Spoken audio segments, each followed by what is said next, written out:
俄乌冲突持续，克里姆林宫宣布，俄罗斯总统普京可能将视察仍在战火中的顿巴斯地区。有美媒分析，普京的目的之一是鼓舞士气，但他若靠近战争前线，安保工作将是巨大挑战。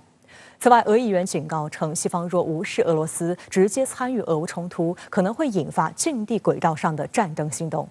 一旦俄方击落任何美方卫星，是否就意味着美俄开战？半科报道。3号，俄罗斯总统新闻秘书佩斯科夫表示，普京总统将在适当时候视察顿巴斯地区，因为这是俄罗斯联邦的一个部分，但他并未透露具体日期或计划。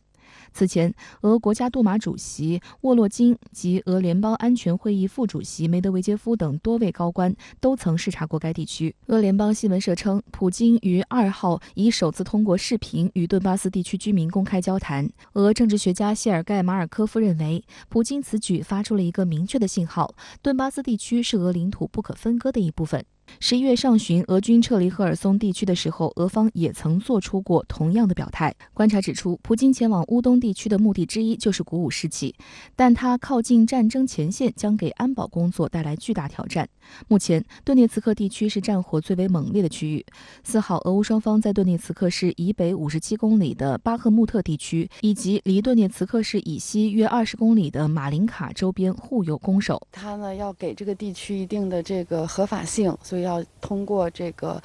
亲自访问来证明这个地区和俄罗斯其他地区没有任何区别，也是稳定顿巴斯当地居民的这个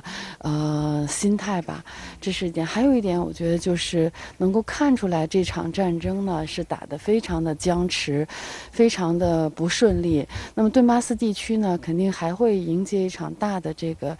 进攻与反进攻的这个激烈的战斗。那普京这时候去呢，也是对地区的这个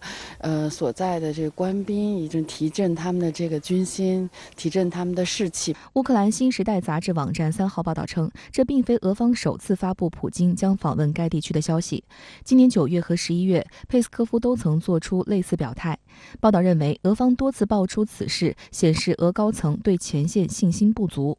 外界注意到，俄乌冲突近日有蔓延至太空战的迹象。俄国家杜马国际事务委员会主席斯卢茨基3号在社交媒体发文称，纯粹执行作战任务的商用、民用卫星也可能成为完全合法的报复目标。如果西方不顾俄方的警告而卷入俄乌冲突，可能会引发近地轨道上的战斗行动。斯卢茨基还称，西方利用低轨道星座设备向乌克兰军方传输数据，违反了包括外层空间条约在内的国际太空和平协议。俄罗斯外交部防扩散与军备控制司司长叶尔马科夫此前曾表示，用来支持乌军的低轨道卫星属于伪民用卫星，将会是俄军的合法目标。尽管俄方并未指出是哪些卫星，但外界认为，特斯拉公司首席执行官、美国企业家马斯克的太空探索技术公司是被俄方严重警告的对象。该公司的星链系统有约3000颗低轨卫星。